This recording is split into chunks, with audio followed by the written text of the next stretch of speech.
ನಮಸ್ಕಾರ, welcome to ಬಿಂದು vlogs Kannada. ಬೆಳಗ್ಗೆ ಬ್ರೇಕ್ಫಾಸ್ಟ್ಗೆ ಪಲಾವ್ ಮಾಡಿದ್ದೆ. Easy and simple recipe, but ಇದಕ್ಕೆ ವೆಜಿಟೇಬಲ್ಸ್ ಹಾಕಲ್ಲ. ಸೊ ನಾನು ಹೇಗೆ ಮಾಡ್ತೀನಿ ಅಂತ ನಿಮಗೆ ತೋರಿಸ್ಕೊಡ್ತಾ ಇದ್ದೀನಿ. ನಾನು ಇದನ್ನು ಇನ್ಸ್ಟಾಗ್ರಾಮಲ್ಲಿ ನೋಡಿದ್ದು. ಗ್ರೈಂಡ್ ಮಾಡ್ಕೊಳ್ಳೋದಕ್ಕೆ ಏನೇನು ಇಂಗ್ರೀಡಿಯೆಂಟ್ಸ್ ಅಂತ ಇವಾಗ ನಾನು ನಿಮ್ಮ ಹತ್ರ ಶೇರ್ ಮಾಡ್ತಾ ಇದ್ದೀನಿ. ಶುಂಠಿ, ಬೆಳ್ಳುಳ್ಳಿ, ಪುದೀನ, ಕೊತ್ತಂಬರಿ, 4 ಹಸಿಮೆಣ್ಸಿನ್ಕಾಯಿ ತೊಗೊಂಡಿದ್ದೀನಿ. ಜಾಸ್ತಿ ಖಾರ ಆಗೋಗ್ಬಿಡುತ್ತೆ, ಯಾಕಂದರೆ ಚಿಲ್ಲಿ ಪೌಡರೂ ಸಹ ಹಾಕ್ಕೊತೀವಲ್ವ, ಅದಕ್ಕೋಸ್ಕರ.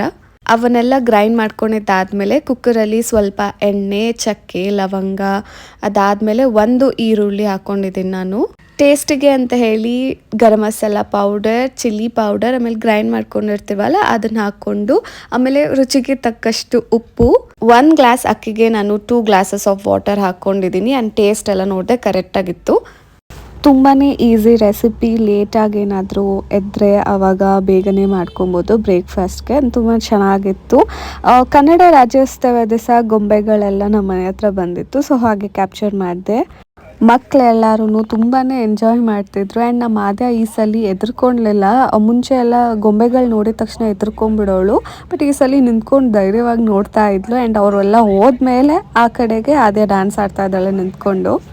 ನಾನು, ನನ್ನ ಹಸ್ಬೆಂಡ್, ಆದ್ಯ 3 ಜನನು ಇಂದ್ರಾನಗರ್ ಮ್ಯಾಕ್ಸ್ಗೆ ಹೋಗಿದ್ವಿ. ಆದ್ಯನ ಸ್ಕೂಲಲ್ಲಿ ಕನ್ನಡ ರಾಜ್ಯೋತ್ಸವ ಸೆಲೆಬ್ರೇಷನ್ ಮಾಡ್ತಿದ್ರು, ಸೊ ಅದಕ್ಕೆ ರೆಡ್ ಕಲರ್ ಡ್ರೆಸ್ ಬೇಕಿತ್ತು ಆದ್ಯನ್ಗೆ. ಅದಕ್ಕೆ ಹೋಗಿದ್ವಿ. ನೋಡಿದ್ರೆ ನನ್ನ ಹಸ್ಬೆಂಡ್ ಅವರು ನನಗೆ ಸೆಲೆಕ್ಟ್ ಮಾಡ್ತಿದ್ರು. ಸೊ ಏನೇನು ತೊಗೊಂಡೆ ಅಂತ ನಾನು ನಿಮ್ಮ ಹತ್ರ ಶೇರ್ ಮಾಡ್ತೀನಿ. ಆ್ಯಂಡ್ ಒಂದು ಇದು ತೊಗೊಂಡೆ, ಪರ್ಪಲ್ ಕಲರ್. ನನಗೆ ತುಂಬಾ ಇಷ್ಟ ಆಯಿತು. ಆ್ಯಂಡ್ ಚೆನ್ನಾಗಿತ್ತು, ತುಂಬ ಸಾಫ್ಟಾಗಿದೆ. 1200 ಏನೋ ಇದಕ್ಕೆ. ಆದ್ಯನ್ಗೆ ರೆಡ್ ಫ್ರಾಕ್ ನೋಡೋಣ ಅಂದ್ಕೊಂಡ್ರಿ. ವೈಟ್ ವಿತ್ ರೆಡ್ ಇದಿತ್ತು, ಬಟ್ ಇದು 4 to 5 ಇಯರ್ಸ್ ಇತ್ತು. ಬಟ್ ಅವಳಿಗೆ ತುಂಬಾ ಲೂಸ್ ಇತ್ತು. ಆಮೇಲೆ ಯಾವುದೋ ಒಂದು ಟಾಪ್ ನೋಡಿದ್ವಿ. ಏನು ತೊಗೊಂಡು ಬಂದೆ ಅಂತ ನಾನು ನಿಮ್ಮ ಹತ್ರ ಶೇರ್ ಮಾಡಿದ್ದಿಲ್ಲ. ಸೊ ಈಗ ಏನೇನು ತೊಗೊಂಡೆ ಅಂತ ಶೇರ್ ಮಾಡ್ತಿದ್ದೀನಿ. ಓಕೆ, ಸೊ ಫಸ್ಟ್ ಬಂದು ನನಗೆ ಈ ಥರದ್ದು ಬೇಕಿತ್ತು, ಸ್ಕಿನ್ ಕಲರ್. ಇದರದ್ದು ಪ್ರೈಸ್ ಬಂದು 999 ಅಂದ್ಕೊಂಡೆ. ಆ್ಯಂಡ್ ನೆಕ್ಸ್ಟ್ ತೊಗೊಂಡಿದ್ದು ನಾನು ನನ್ನ ಹಸ್ಬೆಂಡ್ ಅವ್ರು ಸೆಲೆಕ್ಟ್ ಮಾಡಿದ್ದು. ಪ್ರೈಸ್ ಬಂದು 899. ನನ್ನ ಹಸ್ಬೆಂಡ್ ಅವರು ಒಂದು ಟೀ ಶರ್ಟ್ ತೊಗೊಂಡಿದ್ದಾರೆ. ಆ್ಯಕ್ಚುಲಿ ಏನು ಗೊತ್ತಾ, ನಾವು ಹೋಗಿದ್ದು ಆದ್ಯನ್ ತೊಗೊಂಬರೋದಕ್ಕೆ, ಬಟ್ ನೋಡಿದ್ರೆ ನಾನು ತೊಗೊಂಡಿದ್ದೀನಿ ಈ ಸಲ. ಯೂಶ್ವಲಿ ಆದ್ಯನ್ಗೆ ಏನಾದ್ರು ತರಬೇಕು ಅಂತಂದರೆ ನಾನೇನು ತೊಗೊಳ್ತಾ ಇದ್ದಿಲ್ಲ. ನೆನ್ನೆ ಏನೋ ಕೊಡಿಸಿದ್ದಾರೆ, ಇಷ್ಟ ಆಯ್ತಂತ ಅವ್ರಿಗೆ, ಸೊ ಅದಕ್ಕೆ ಅವರು ಕೊಡಿಸಿದ್ದಾರೆ. ಆದ್ಯನ್ಗೆ ಈ ಟಿ ಶರ್ಟ್ ತೊಗೊಂಡಿದ್ದು ನಾವು. ಪರ್ಲ್ಸ್ ಎಲ್ಲ ಇದೆ ಇದರಲ್ಲಿ, ನೀವು ನೋಡ್ಬೋದು. ಅವಳಿಗೆ ನಾವು ಅಲ್ಲಿ ಹಾಕಿ ನೋಡಲಿಲ್ಲ. ಹಾಕಿ ನೋಡಿದಿದ್ರೆ ಒಂದು ದೊಡ್ಡ ಸೈಜ್ ತೊಗೊಳ್ತಿದ್ದೆ, ಬಟ್ ಇಲ್ಲಿ ಬರ್ದಿರೋದು 3 to 4 ಇಯರ್ಸ್. ಬಟ್ ಅವಳಿಗೆ ಇದೇನಾಯಿತು, ಶಾರ್ಟ್ ಆಗಿದೆ, ಬೇಡ ಅಂತ ಹೇಳಿ ಸೊ ನೆನ್ನೆ ಹೋಗಿದ್ದು. ಇವಾಗ ಹೋಗಿ ಎಕ್ಸ್ಚೇಂಜ್ ಮಾಡ್ಬೇಕು. ಸಾಯಂಕಾಲ ನಾವು ರಿಸೆಪ್ಷನ್ಗೆ ಹೋಗ್ತಾ ಇದ್ದೀವಿ. ಗುಂಡಣ್ಣ ಅಂಕಲ್ ಅವರ ಮಗಂದು ನಮಗೆ ನೇಬರ್ ಆಗ್ತಾರೆ. ಆ್ಯಂಡ್ ಅವರೇ ಏರಿಯಾ ಫುಲ್ಲು ಲೈಟಿಂಗ್ಸ್ ಎಲ್ಲ ಹಾಕಿದ್ದಾರೆ.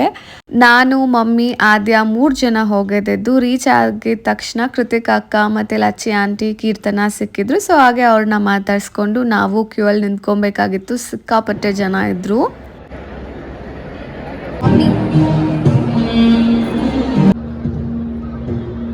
ಪುನೀತ ಅಕ್ಕ ಮತ್ತು ಅವ್ರ ಮಕ್ಕಳು ಮತ್ತು ಅವ್ರ ಅಕ್ಕ ಎಲ್ಲರೂ ಸಿಕ್ಕಿದ್ರು. ಸೊ ಹಾಗೆ ಕ್ಯಾಪ್ಚರ್ ಮಾಡಿದೆ.